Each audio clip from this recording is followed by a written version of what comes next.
you are currently on tour. Yeah. How is it going so far?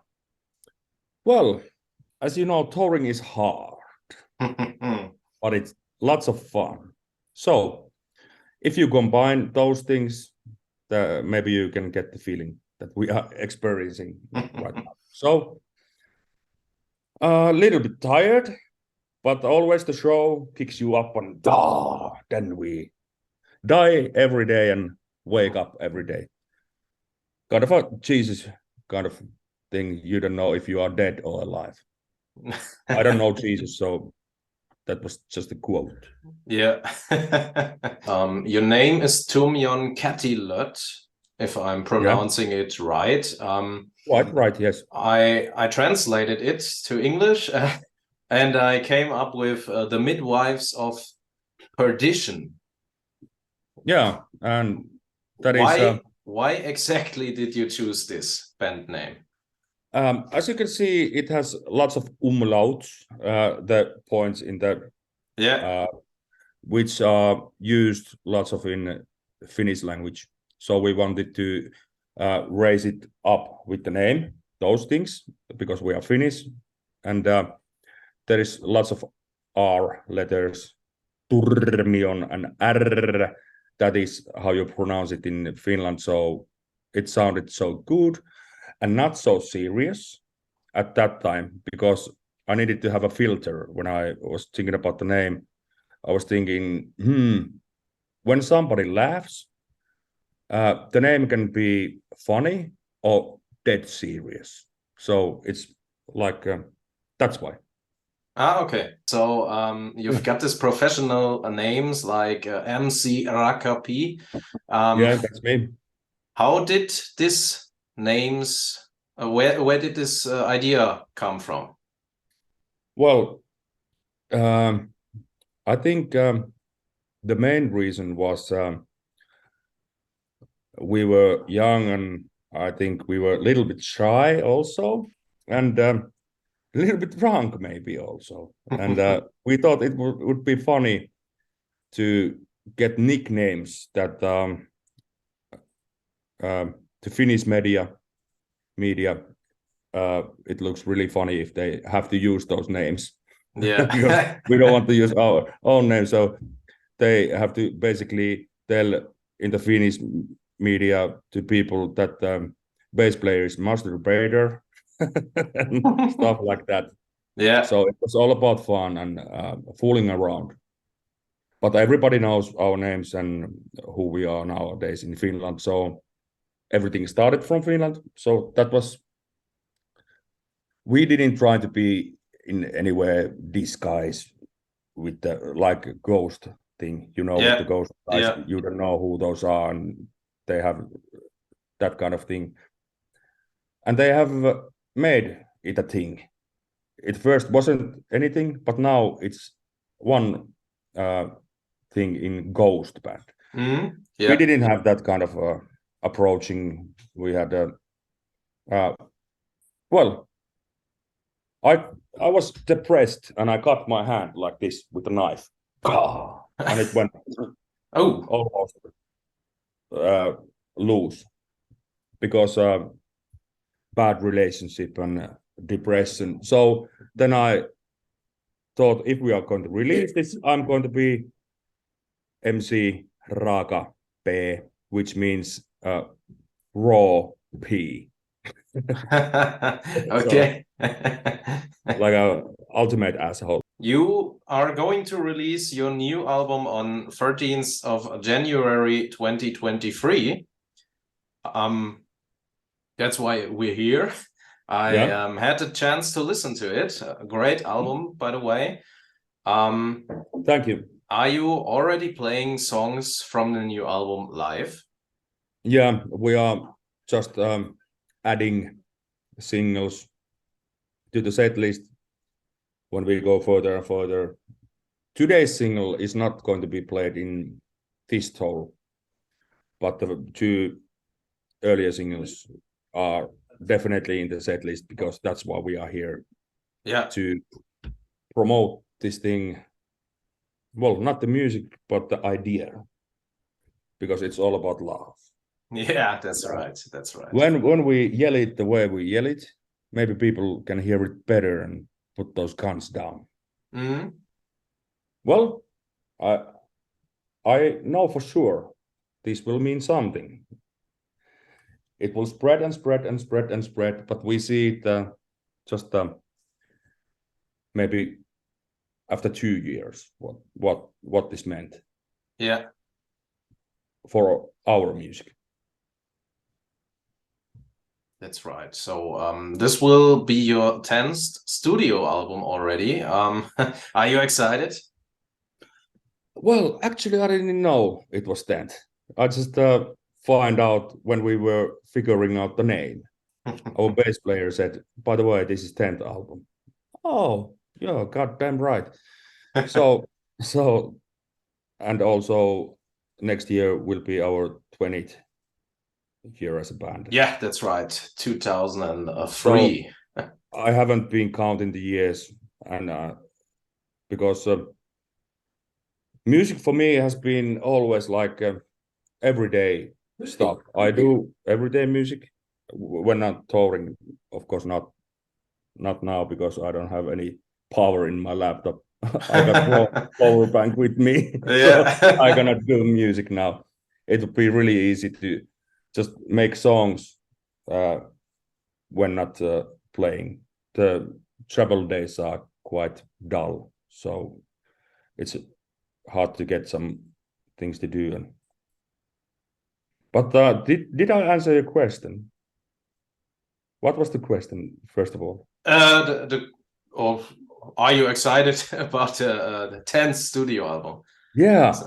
Well, yes, I am, because it went really different way than traditional Turmion Kätilöt album. And it's really important that it went different way, because I think people don't have quite a big picture what this band is.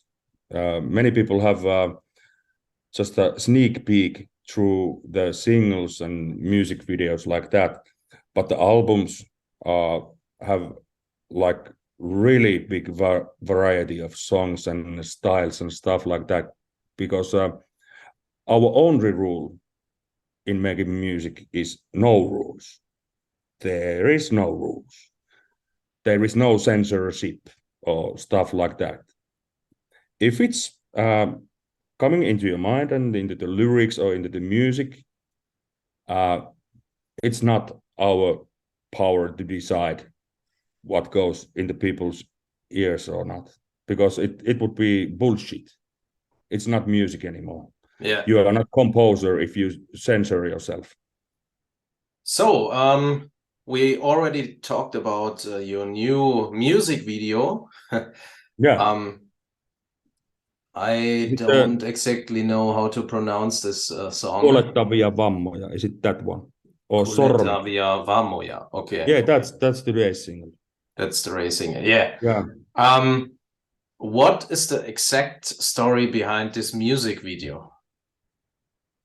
I cannot maybe talk about the music video because it's our producer's point of view of the lyrics and the song. That's one point of view, but it's really near with the point of view of the lyricist, which is my wife. And I can tell there is a big trauma behind that, and wounds and bleeding like wounds that open at adult time, and you realize, why do you feel so bad or things like that. But she made it wanted to be universal, and the music, I'm into the music. I just sang the song and made it feel like me, but I didn't compose it. Our keyboard player composed it, and wife did the lyrics. And when I heard it, it went so deep. I realized this has to be a single. It will mess up some things. It's not traditional Turmion Kätilöt, but something will happen because people are not so stupid. Yeah, that's right. That's right. So that is kind of pain point of our album, and it's also very different from the rest of the album, I think. yeah, and it's in purpose. I wanted to I'm a DJ and a disco guy, and I don't listen to metal at all. Yeah.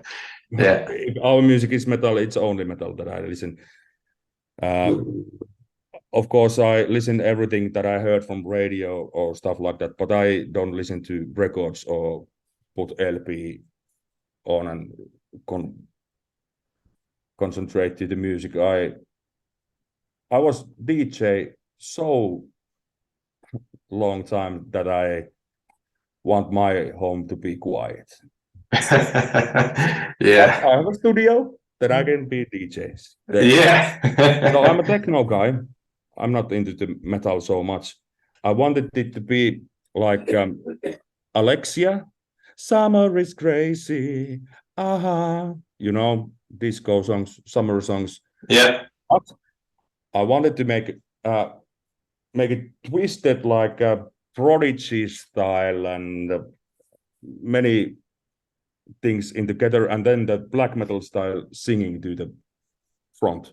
Yeah. So it's really messed up because it sounds like a funny sunny day that you could have fun, and then there is a black metal style of singing, and then there is a lyrics that tells about children abuse. So how about that mix? Yeah. I wanted to see what happens with that cooking. Yeah. I know it will be many of those guys who listen to old songs, like harsh songs, like drinking songs like Direktööri and other like stuff.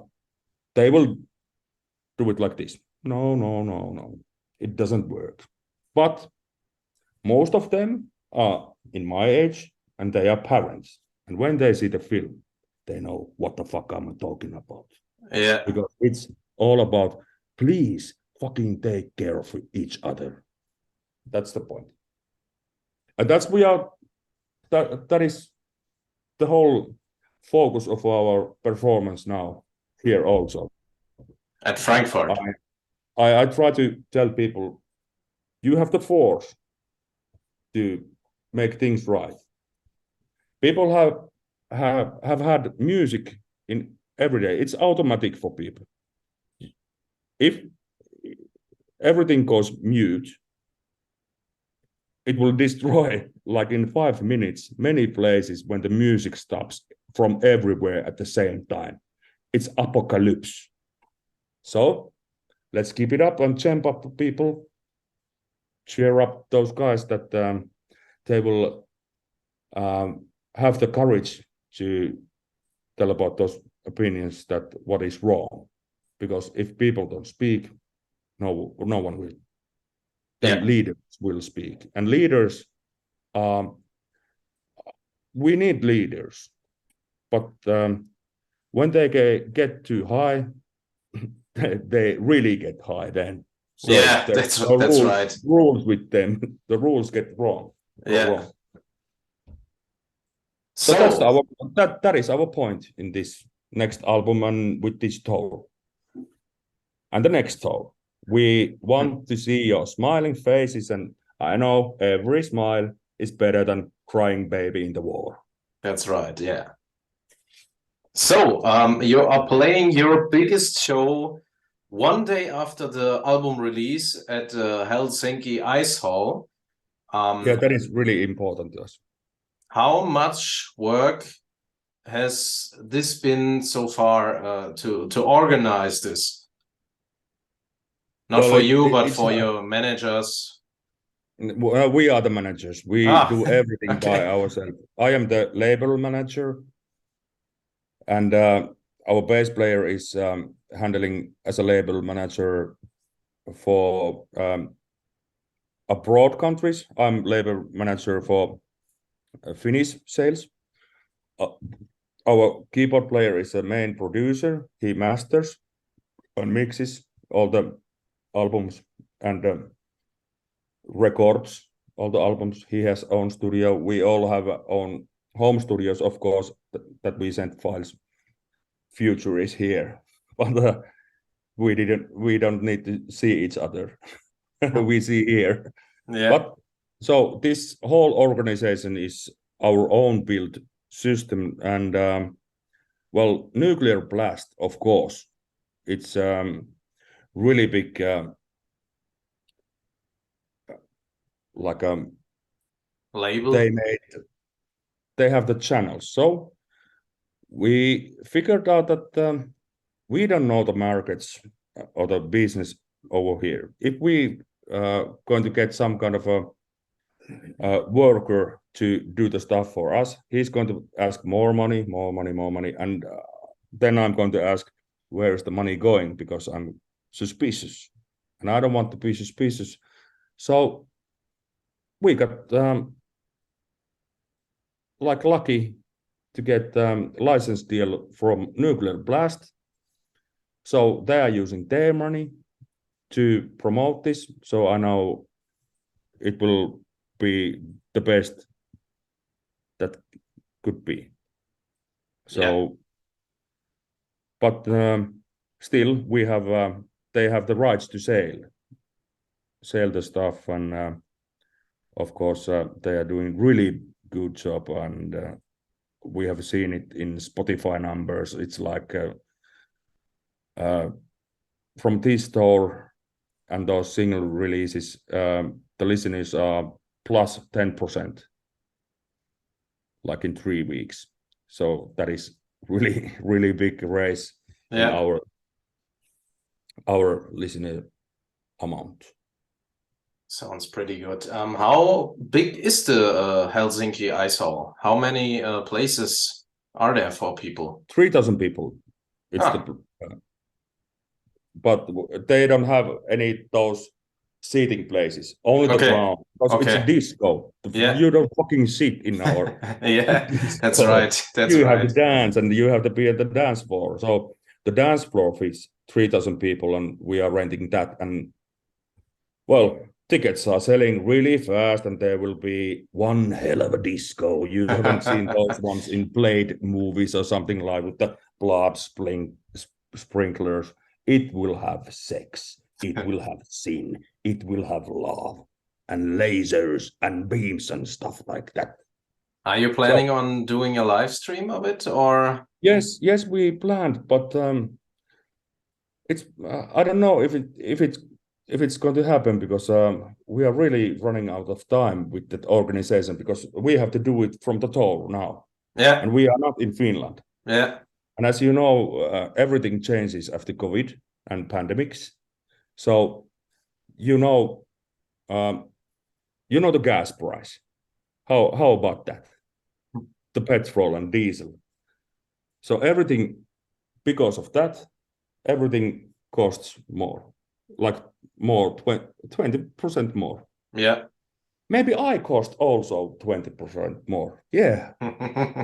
But you cannot raise the ticket prices anymore. But we are going to do it. Our show was planned at we are going to put there shitloads of money, and our only goal was to get break even. So think about that, what we are doing. It's not for us. Yeah. Because we don't get any money about that. Yeah. And we don't want any money about that. It's a celebration. Hell of a May Day. You told us that you had so many songs, and it was hard to decide which one you do on this album and which one on the next album, because there's so many stuff. Yeah, it was really difficult because, as you know, when the locks and pandemics started, we didn't have the gigs, and all the tours were cancelled. So, of course, automatically we go to the studio. And if this band is 2 years in a row in a studio, that is a shitload of material, because usually we wrap our album together in about 2 months, because we are always recording stuff. Yeah. Not right now, because I don't have a charger for my laptop. So I'm on a vacation now, maybe. But we have so much material, so it was really difficult to make a decision which child do you want to leave to your home and other ones go to the vacation. So we started to do voting with the band members, because we are all like, we do all the decisions together. There is no kind of a dictator in this thing. And maybe me, if things go wrong, then I say to the guys, hey, listen, this is bullshit, and figure it out again. And then sometimes, because I'm the guy who started this. Yeah. I'm not anymore here for me. I'm here for the music, and I know the guys are also the same, because they have homes, they have day jobs. Some of them are just doing this. And well, when we started to figuring out what should we release, so everybody picked out favorite songs, and when we put those to the line and listen it through, it's way too fucking hard. It goes no, they will break. And as you know, metal music uses albums. Pop music doesn't release any albums anymore. It's only singles and videos and stuff like that. Nobody buys Britney Spears albums or stuff like that anymore. They don't do albums. They do only singles. Yeah. So they don't have to think about the full album stuff. Well, that's why it was really hard, because we need the album go to the listener like this, and you know. Yeah. And that meant the thing that there cannot be everyone's favorite songs all together. If I have put my favorite songs, like 10 songs to get in a line, it would be really nice to listen such a I'm a hardcore guy. So well, we have a team. It works like a fucking gold mine. That's great to hear. Really, we are all friends, and it's automatic. We don't have to think and stress about anything. We brainstorm like in Silicon Valley. And then we just look what happens, and it has been working so far. And I think we go with instinct. I think I'm a big fan of, Prodigy. Yeah.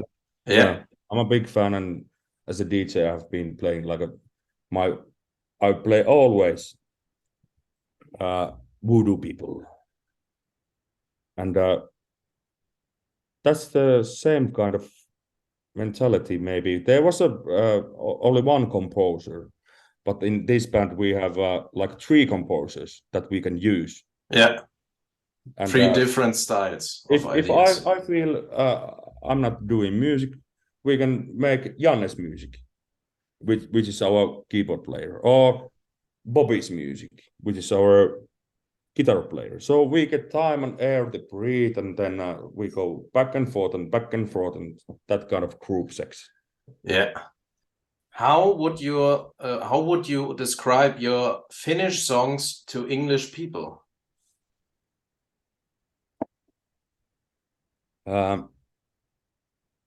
I know it's hard to get the point from the lyrics because in Finland we have lots of double meanings with things.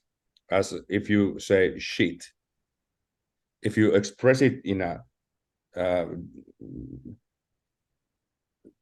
way, it can mean love or something like that. It's double meanings. Okay. And it's the lyrics are really big thing for us. And first of all, the Finnish lyrics. We haven't got from the English lyrics so much deepness or stuff like that to get the expression right. Yeah. And also the fluencies with the sound when you speak. If I speak now Finland and say it, could you please, if I would set my kid, could you please obey my orders now because you have been bad. Voisitko nyt perkelee näitä meikäläisen ohjeita noudattaa, kun sä oot aivan paskajätkä varsinaisesti. So you have lots of, how do you do that in English? There is no way. So I have learned that English is not the best way to express our music because it doesn't have those deepness and stuff like that. Yeah. But it's a pity that English people doesn't understand the double meanings because you cannot. There is no way to translate it. So hey, maybe we can find some good translator who can do this thing. But waiting for that.